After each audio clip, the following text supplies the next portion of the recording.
حضرت اویس قرنی کا تعلق یمن کے قبیلے قرن سے تھا۔ وہ اپنی والدہ کے اکلوتے بیٹے تھے اور ان کی خدمت کو اپنی زندگی کا مشن بنا رکھا تھا۔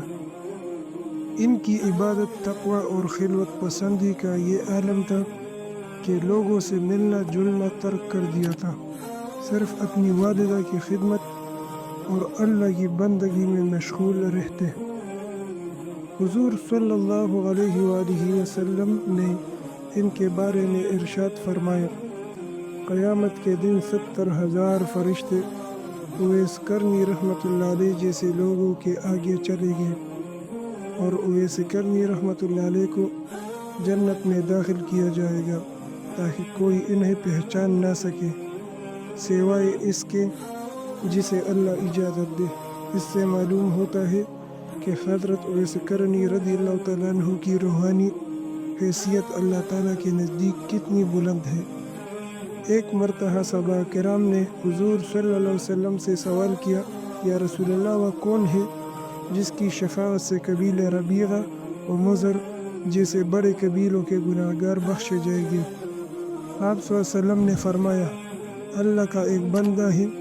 پھر صحابہ کرام کے اصرار پر فرمایا، وہ اویس قرنی ہے۔ یہ بات بھی بہت اہم ہے کہ حضرت اویس قرنی رضی اللہ تعالیٰ عنہ نے کبھی حضور صلی اللہ علیہ وآلہ وسلم کی زیارت نہیں کی، لیکن وہ آپ صلی اللہ علیہ وسلم سے بے پناہ محبت رکھتے تھے۔ ان کا دل عشق رسول سے لبریز تھا۔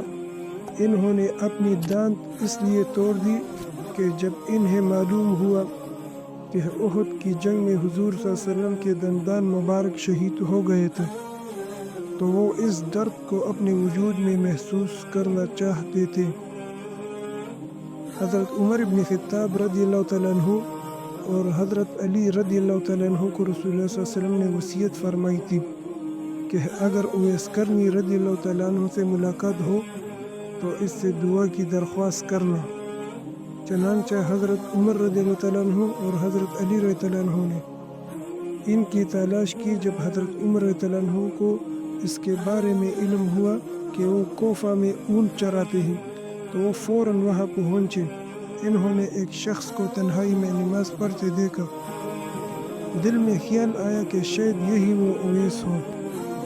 جب ان سے بات کی تو اندازہ ہوا کہ یہی وہ ولی اللہ ہے جس کا ذکر نبی پاک صلی اللہ علیہ وسلم نے کیا تھا۔ حضرت عمر رضی اللہ عنہ نے فرمایا، آپ میرے لیے دعا کریں۔